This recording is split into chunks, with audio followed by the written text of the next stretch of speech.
ao canal Ocidente em Fúria. Hoje o assunto é extremamente polêmico. Eu vou tratar aqui a respeito da treta entre Elon Musk e o inominável Xandes, o Xandão, o Alexandre, que eu não posso nem falar o sobrenome dele aqui para o algoritmo não me pegar, e aí já sabe, né? 6 da manhã, Camburão, Polícia Federal, esse tipo de coisa aqui. Enfim, antes de começar o vídeo, eu quero mostrar para vocês algo muito interessante. Algo extremamente interessante, que é o nosso Conserva Coach, que é o nosso patrocinador aqui do canal. Mas antes, bom, eu não estou conseguindo abrir a página dele agora, não sei o que aconteceu.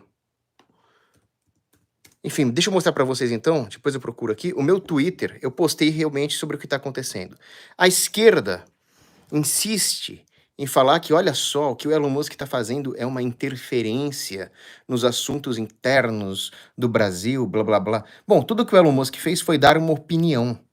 Tudo que ele fez foi dar uma opinião. E a esquerda vem com esse papo de que existem bilionários externos interferindo no Brasil. Aí eu postei o seguinte aqui no meu Twitter, ó, @o próprio Cogos. Quando é Bill Gates, é melhor nem falar isso aqui porque vai dar problema no canal. Quando é Bill Gates metendo coisas obrigatórias no Brasil, ou Soros financiando o aborto, ou o Rei Charles fazendo lobby para a internacionalização da Amazônia, aí a esquerda não reclama de bilionário interferindo na política externa. Desculpa, interna, né? Muito bem, nós temos que lembrar também, não sei se vocês se lembram, que o Nelipe Feto, o Felipe Neto, na época que o Bolsonaro era presidente, ele falou que queria chamar o governo americano para fazer uma intervenção militar no Brasil para tirar o Bolsonaro.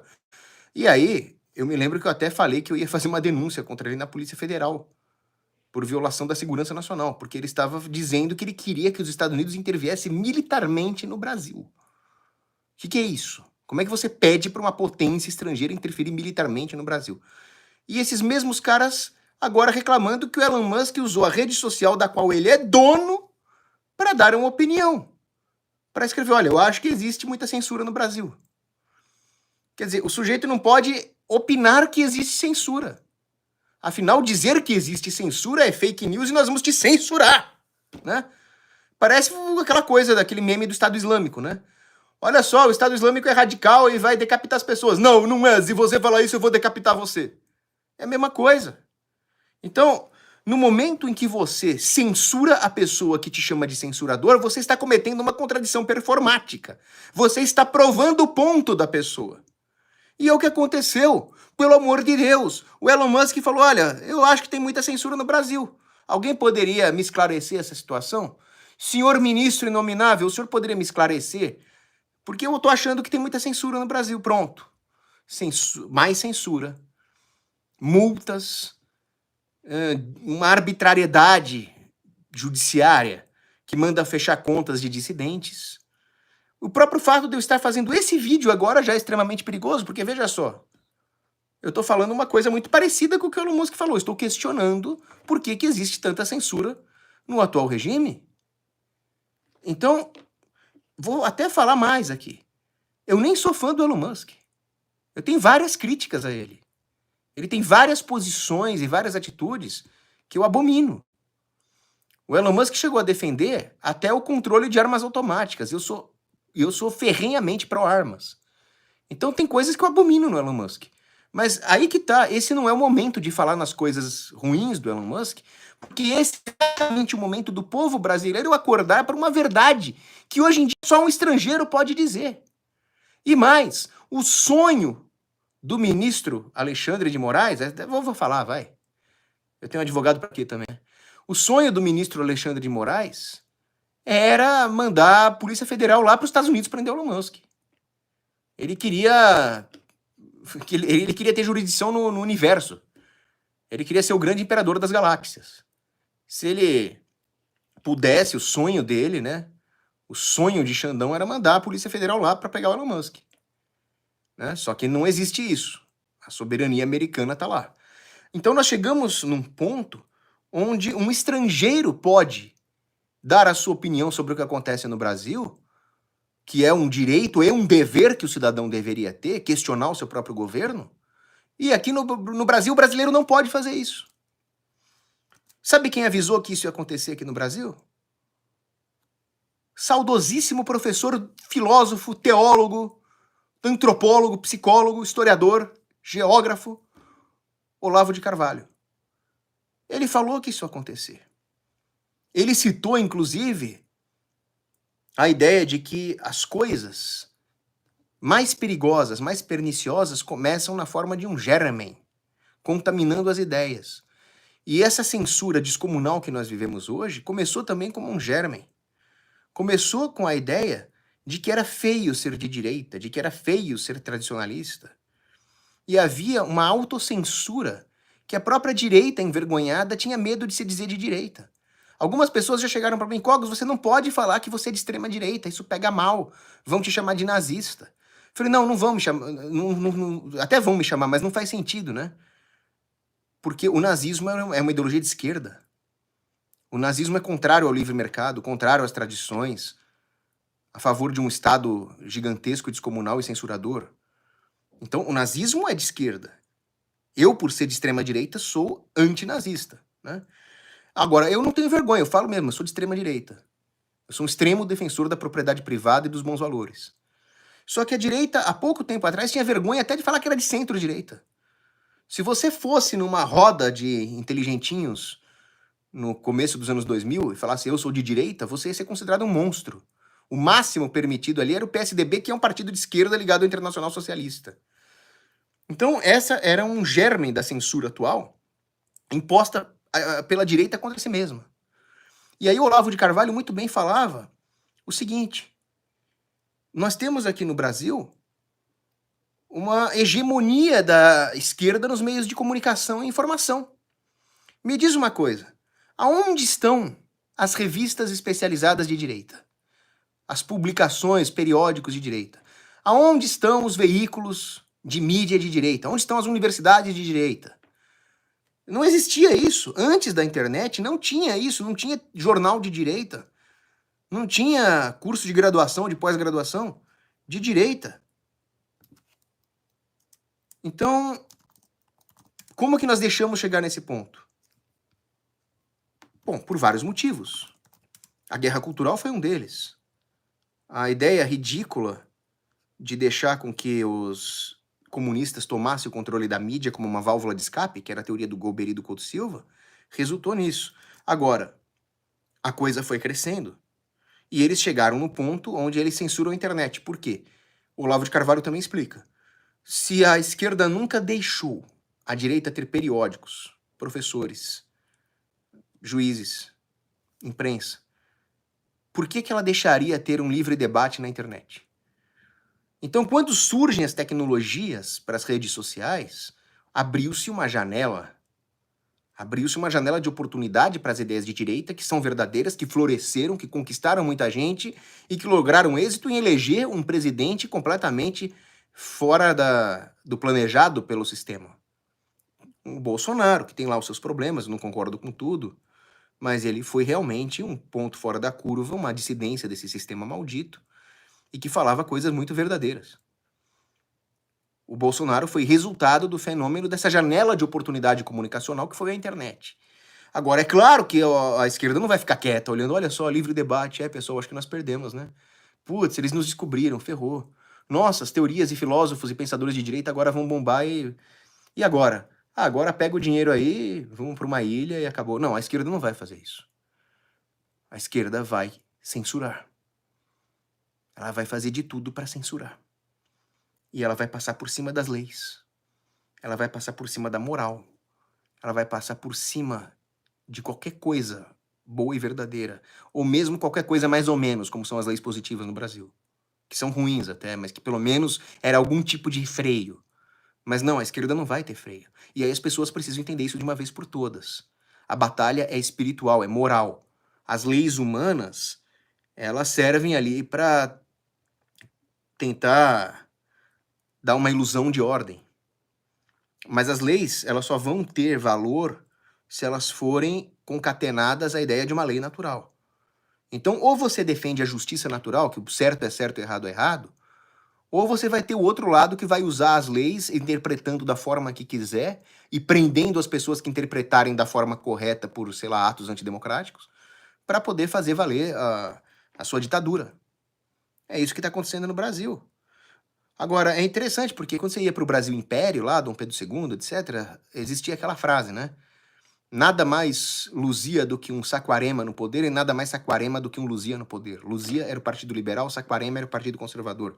Então, alguns poderiam falar, mas Kogo, sempre foi assim, sempre só houve um partido, um grupo de interesses no poder. Bom, pessoal, naquela época, até é verdade que os partidos eram todos hipócritas, que o Império já era contaminado pela Revolução Iluminista Liberal, tudo isso é verdade.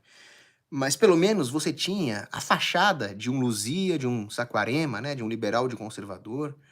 Hoje você não pode nem falar que é um Saquarema. Hoje você tem nada mais centro-esquerda que um extremo-esquerda no poder e nada mais extrema-esquerda do que um centro-esquerda no poder. Só isso que pode, é o Luzia e o extremo Luzia. Se você falar que é Saquarema, você é preso, exilado. Então, hoje a censura é muito mais escancarada e tem gente justificando a censura. Tem gente torcendo contra a verdade, torcendo contra a transparência, dizendo que o Elon Musk é algum tipo de monstro, sendo que tudo que ele fez foi literalmente um tweet. Se perguntando, olha, eu acho que tem censura no Brasil, vocês podem me esclarecer isso? Aonde que isso é crime? Não é crime no Brasil e muito menos lá nos Estados Unidos, onde tem a primeira emenda. E agora querem tirar as redes sociais aqui, mais uma, né? Nós já perdemos o Rumble, agora querem nos tirar o Twitter também. Por quê? Porque o Twitter é uma das únicas redes sociais grandes que não está explicitamente alinhada a esse esquema todo. Não estou falando que o Elon Musk é santo, não. As pessoas têm que aprender a não depender desses caras, mas têm que aprender também a aproveitar o momento numa luta cultural. O momento é algo onde o Elon Musk nos propiciou a possibilidade de divulgar para o resto do mundo que existe censura no Brasil. E aí haverá pressão jornalística, haverá pressão até mesmo judiciária, por que não? Toda vez que um país sofre um abuso de poder, existe a possibilidade de se fazer uma denúncia nas cortes internacionais de direitos humanos, seja o Tribunal de Haia, a Convenção de São José, enfim. Existem instrumentos que até têm lá uma base ruim, globalista, mas você usa as armas que você tem.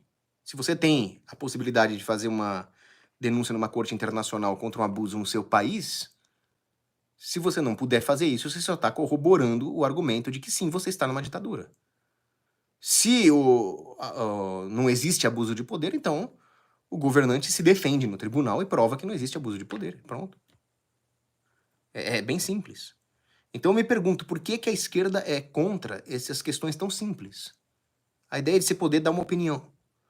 Porque a esquerda acaba sendo uma repetidora da ditadura que ela vive. A esquerda é a massa de manobra. Existe um teórico da comunicação chamado McLuhan. O McLuhan diz o seguinte: as pessoas tendem a projetar a sua própria personalidade e a própria intenção da sua comunicação nos meios que elas usam para se comunicar. Então, na era da internet, os tablets acabam sendo uma extensão do corpo da pessoa ali. Ela está observando o mundo com sentidos, raciocinando sobre o que ela está vendo lá com os sentidos internos e com as faculdades da alma, e ela já se comunica o que ela está pensando para o próximo ali com o seu tablet. Muito bem.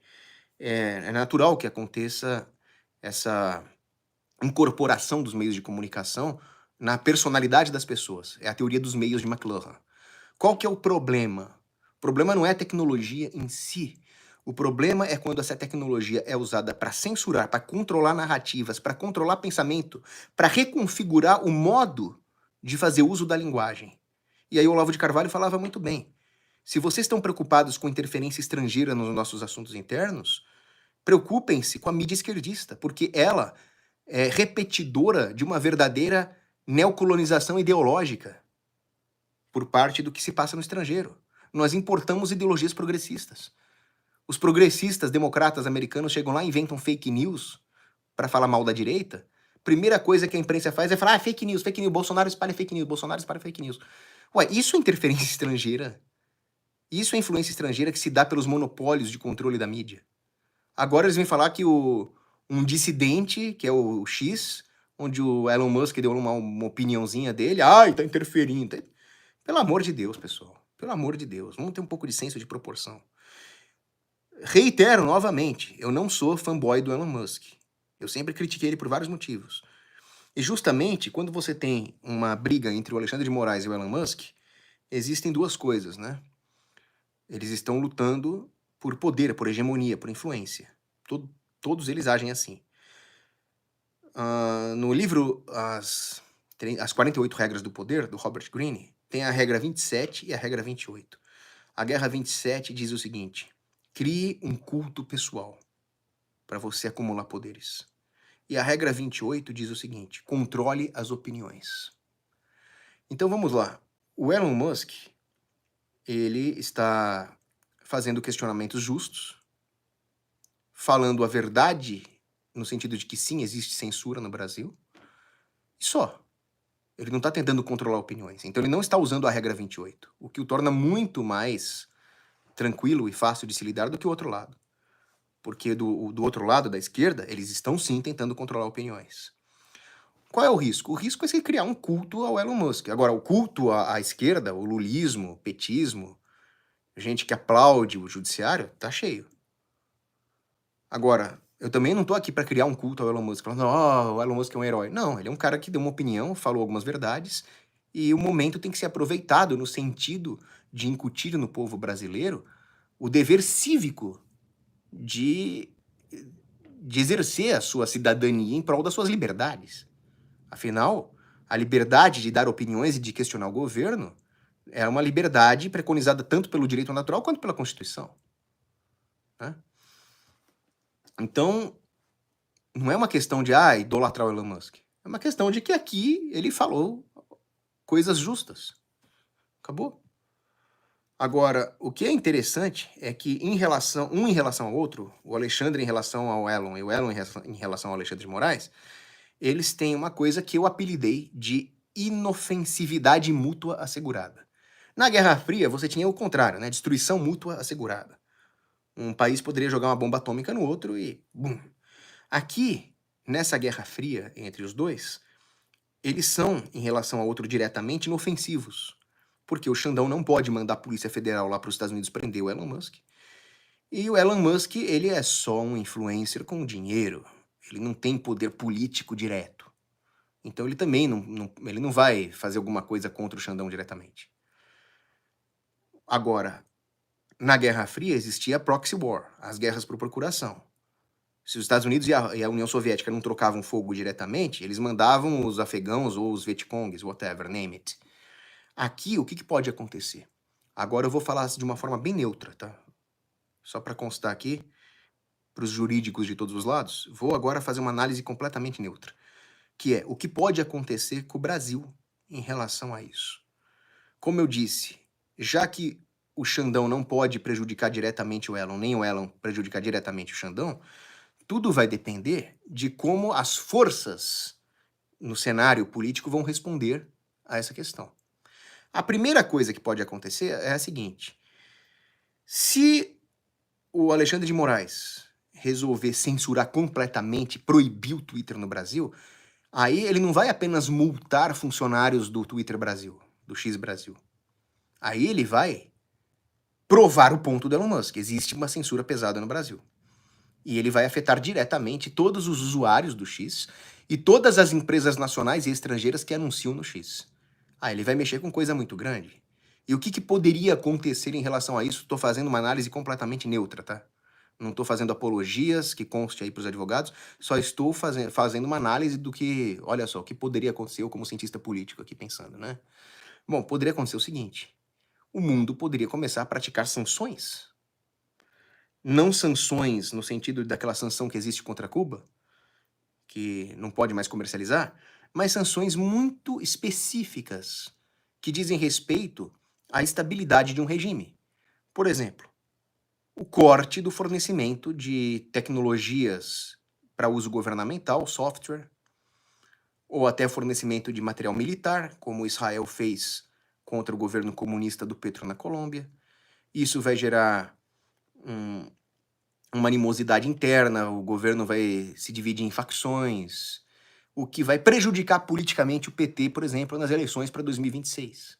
E a perspectiva do PT e seus aliados perderem capital político é uma perspectiva que pode, por exemplo, animar o mercado e a bolsa subir, coisas do tipo. Outra coisa que pode acontecer é o povo começar a enxergar o básico. Olha só, o rei está nu, a grama é verde, tem censura no Brasil. Então o povo pode começar a fazer manifestações. Já aviso ao jurídico que eu estou fazendo uma análise neutra, não é apologia. Mas eu estou falando manifestações legítimas, pacíficas, garantidas pelo artigo 5º da Constituição, direito à livre manifestação, esse tipo de coisa pode começar a acontecer também. E assim por diante. Então, o que isso significa? É que o que o Elon Musk fez vai ter repercussões e vai causar uma reviravolta no cenário político internacional. Porque se houve uma captura das redes sociais durante essa primeira investida das esquerdas mundiais para tolher a liberdade de questionar o governo, a boa liberdade de expressão, pela primeira vez nós vamos ter uma rede social resistindo à pressão de um governo. Tudo bem que é uma rede social americana resistindo à pressão de um governo estrangeiro em relação aos Estados Unidos, né? O governo brasileiro, no caso. Mas já é uma rede social resistindo às pressões de um governo. É uma coisa inédita na história. É uma coisa que pode abrir precedentes. Talvez para as big techs se divorciarem em parte do governo americano e pressionar por uma concorrência, e o povo fala, olha só, então realmente existem redes sociais que não estão alinhadas ao sistema, e onde eu posso encontrar livre debate. E aí as pessoas podem acabar saindo das antigas redes censuradoras, mancomunadas, como é a Meta, o Facebook, etc., né? E migrar para o X ou para outras redes mais alternativas. Isso também são outros efeitos que podem acontecer no mercado de redes sociais. Agora, uma frase que me chamou a atenção nisso tudo foi uma frase do próprio Elon Musk, quando ele disse o seguinte: princípios são mais importantes do que lucro. Eu não acho que o Elon Musk pratique esta correta frase em todas as dimensões da vida dele, mas não é o caso agora, como eu disse. De fato, princípios são mais importantes do que o lucro pelo seguinte: o que é o lucro? O lucro é quando você entende que a sua ação valeu a pena, que você teve mais benefícios do que prejuízos, que você não se arrepende da sua ação. Eu tive um lucro psíquico com a minha ação. Ora, quando nós violamos os nossos princípios, a nossa consciência, ou sumamente dizendo, quando nós violamos as leis de Deus, nós já somos punidos, mesmo que ninguém nos puna aqui na Terra. E nem estou falando ainda da punição eterna, mas nós já somos punidos em algum grau por estar violando essas leis naturais. Estamos nos punindo com a inquietação da nossa consciência, com a violação das bases da nossa própria natureza. Então, sim, no fundo, eu diria que é impossível ter lucro se você não tiver princípios. Porque é impossível que a sua ação realmente tenha te beneficiado se você tem uma ação não principiada. Essa é a interpretação cristã que eu faço da frase do Elon Musk. Então, eu me pergunto, quando nós estamos sob uma tirania, é muito perigoso questionar a tirania. Mas o que realmente vai dar lucro para sua alma? O que vai dar lucro para sua consciência? É ficar omisso ou é algum grau de exposição? Porque numa tirania, qualquer coisa que você faça é perigoso. Numa ditadura comunista censuradora, abrir a boca é perigoso. Ter um celular com internet é perigoso. Mas o erro está em achar que a tirania vai parar. Não, vamos obedecer o atual nível de tirania, porque aí ele vai falar, que povo bonitinho, tá me obedecendo, então tá bom, eu vou parar. Não, não é assim que tiranias funcionam. As tiranias te testam. Até onde a tirania pode expandir a sua opressão e a sua censura? Até onde o povo deixar. Tem freio moral? Não. Freio moral não tem. O que tem é quando o povo fala, eu não quero mais ser oprimido. Eu não quero mais ser calado. Então, tem uma hora que o povo precisa primeiro enxergar a verdade. Segundo, ele precisa ter coragem de comunicar a verdade. Então, nós estamos num nível onde pensar a verdade já é perigoso. Por sorte, o governo petista não tem leitores da mente, né? Senão todo mundo ia preso. Mas nós estamos num nível onde a comunicação da verdade é perigosa. O Elon Musk, ele não chegou nem a comunicar a verdade, ele deu uma opinião sobre o que ele acha que é a verdade. E já está sendo perseguido, sendo que ele nem brasileiro é. Imagina, esse vídeo aqui é arriscado. Tô medindo muito bem as palavras aqui, mas é um vídeo que não é isento de risco. Por isso, se vocês puderem, se vocês gostaram, quiserem contribuir com o canal, o meu Pix é paulocogos@gmail.com. Eu fico muito agradecido aí com as eventuais doações que vocês puderem dar. Depois, no final, eu vou ler os superchats também, que eu fico muito grato. Mas eu não me sentiria bem de não fazer esse vídeo. Talvez meu advogado me ligue quando acabar esse vídeo. Talvez a Maria da Paixão tenha que fazer um café para um policial federal. Mas eu não sou maluco. Eu não tô aqui pregando violência, não tô aqui fazendo atos de arruaça. Mas nós estamos numa situação onde realmente abrir a boca e dar uma opinião pacífica e dentro do artigo 5º da Constituição já é perigoso. É absurdo. Terrível. Mas existe uma coisa que se chama Lei de Ferro das Oligarquias. Foi um sociólogo alemão que escreveu. Robert Mitchell, se não me engano. Se não era Robert, era Mitchell. E ele escreve o seguinte: as organizações burocráticas, elas sempre vão tender a ser capturadas nas suas organizações por uma elite que vai extrapolar suas funções, passar por cima das próprias leis e oprimir as outras instituições. Então, toda a correção dos problemas de uma sociedade necessariamente acabam vindo de fora daquela dimensão que você quer corrigir. Isso é física, cara. Isso é a segunda lei da termodinâmica, né? Para você reordenar um sistema, você precisa injetar energia de fora do sistema, senão ele tende à desordem, né? Isso é entropia. Então, muitas vezes, não é interferência externa, pelo amor de Deus, eu sou um cara patriota. Mas muitas vezes você precisa de um cidadão estrangeiro para falar verdades na hora que os nacionais são censurados. O jornalista português lá que foi preso, coitado.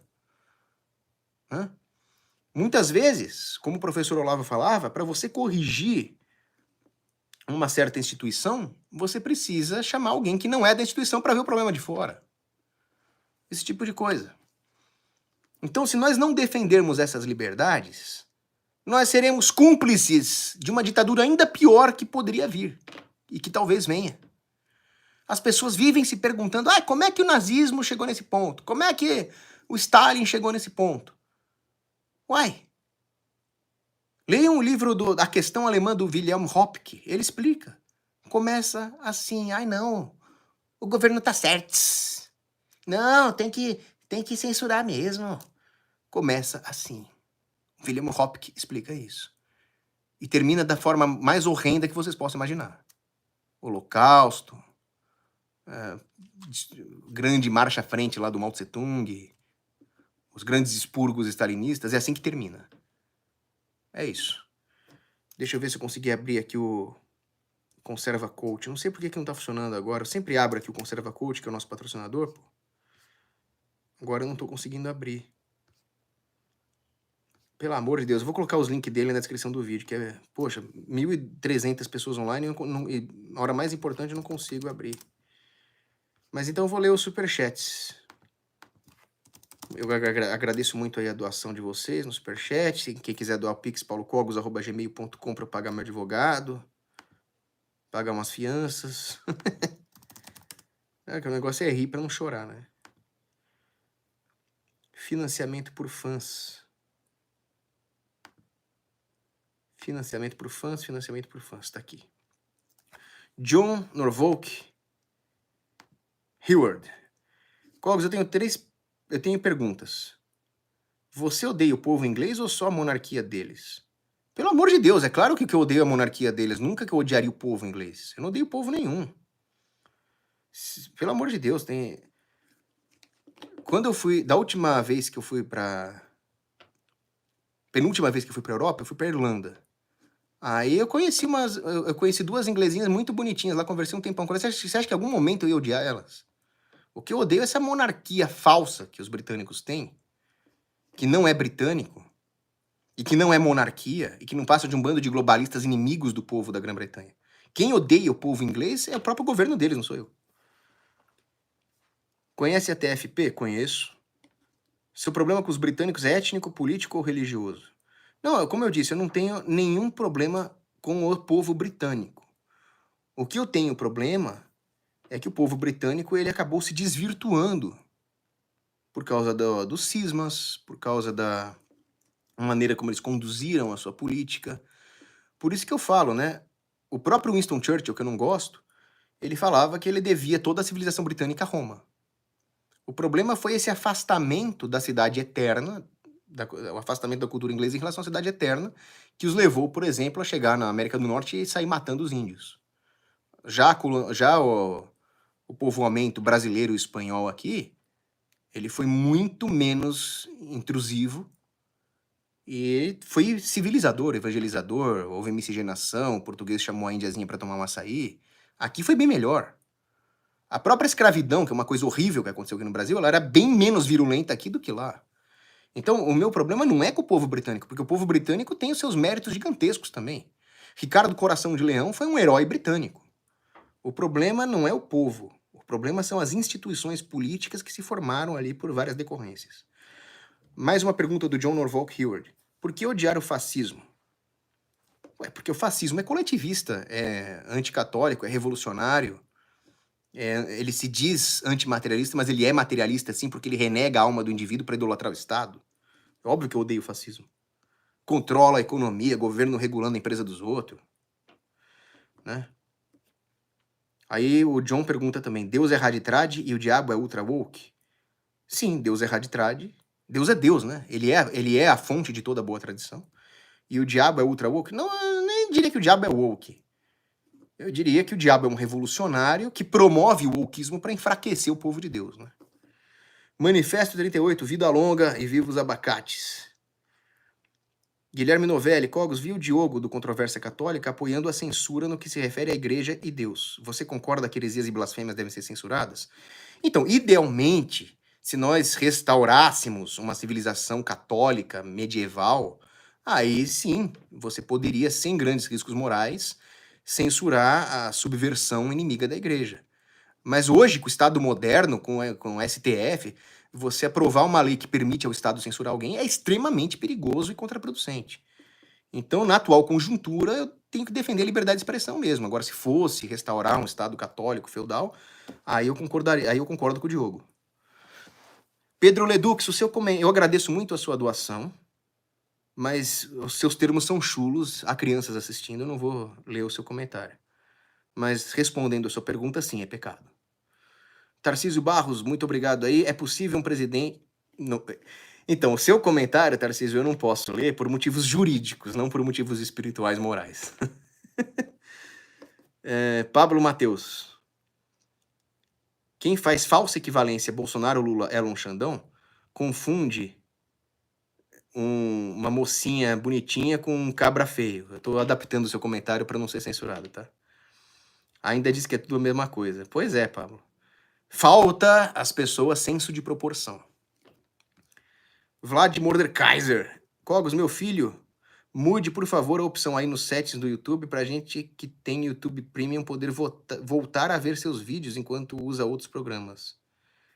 Eu não tô nem sabendo desse rolê, cara, mas eu vou pedir pro amigo meu que entende dessas coisas técnicas ver isso aí, porque, enfim, tudo que for pra facilitar a audiência é bom. Agradeço muito a sua sugestão, depois eu vou ver isso sim. Arthur Varela, 10 bonoros. Não penseis que vim trazer paz à terra, disse nosso Senhor Jesus Cristo, exatamente. Vim trazer a espada, ele disse. O Marco Antônio, membro do canal, mandou aqui uma mensagem. Cogos, fale sobre o Dignitatis Infinita. Bom, aí que tá, né? Aí existem encíclicas que são, como é que eu poderia dizer, falsas. Mas aí já vou entrar no tema do sedevacantismo, eu prefiro deixar para um outro vídeo. Cogos, fale sobre o legalismo que domina o debate. Essa é a parte que mais me deixa triste. O legalismo. Porque, como vocês podem ver, o legalismo não respeita nem a si mesmo. Porque, como é que funcionam as coisas? Deus criou o universo. Esse universo é regido por uma ordem criada por Deus. Lei eterna. Aquilo que a razão do homem depreende da lei eterna e aplica a ele mesmo, se chama lei natural. A hora que o cara no meio do mato fala, olha, é errado matar um inocente, é errado roubar, senão todo mundo vai se roubar e a sociedade vai afundar. Isso é lei natural, não precisa escrever que é errado matar e roubar. Isso nós podemos chegar a essa conclusão racionalmente. Aí o homem se organiza em sociedade e fala, bom, mas para não virar uma zona isso aqui, vamos escrever algumas leis. Ó, é proibido isso, é liberado aquilo, é regulado aquilo outro, tá. Essas regulações que o homem escreve, que são as leis humanas positivas, elas participam da lei natural e da lei eterna. Elas não podem sobrepujar essas leis naturais e eternas. Elas não podem contradizer essas leis naturais e eternas. Então, a lei positiva é importante para a organização social, desde que elas estejam lastreadas na lei natural. Aí o que acontece? Não existe lei natural. Vamos pegar um pedaço de papel, botar uns políticos safados para rabiscar um pedaço de papel e agora todo mundo tem que obedecer isso aqui. Aí o que acontece? Você não tem mais uma lei natural para interpretar o que a lei positiva quer dizer. Você começa a reinterpretar a linguagem. Você começa a reinterpretar a função da lei positiva. Resultado: a lei positiva serve de trampolim para pessoas abusivas que atropelam a própria função da lei positiva e começam a ser anticonstitucionais em nome da Constituição, por exemplo. Estou falando num país hipotético, tá bom? Para constar aqui juridicamente. Mas é isso. O resultado do legalismo é o desrespeito até mesmo à lei escrita. Godzilla Baby, 5 bonoros. Cogos, faça uma chapa com o príncipe, põe um relógio de ouro e uma roupa clássica, dá um tapa no visor e seja presidente. Dicas de estilo com Godzilla Baby. Gostei. Mas é isso. Poxa, eu tô muito chateado que eu não consegui abrir aqui o Conserva Coach, nosso patrocinador. Deixa eu ver se eu consigo aqui.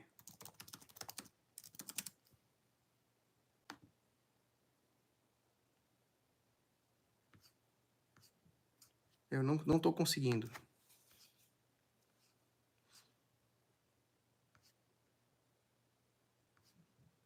Bom, depois eu coloco na descrição do vídeo. Ah, já sei. Eu vou tentar abrir pelo... Como eu já acessei esse site antes... Deixa eu ver se eu acho pelo Story. Me dá só um minutinho aqui. Achei! Ó, graças a Deus, estava aqui no histórico de navegação. Acho que ele mudou aqui alguma coisa que eu não consegui achar. Aqui, ó. Esse é o nosso treinador conservador, patrocinador do canal Conserva Coach.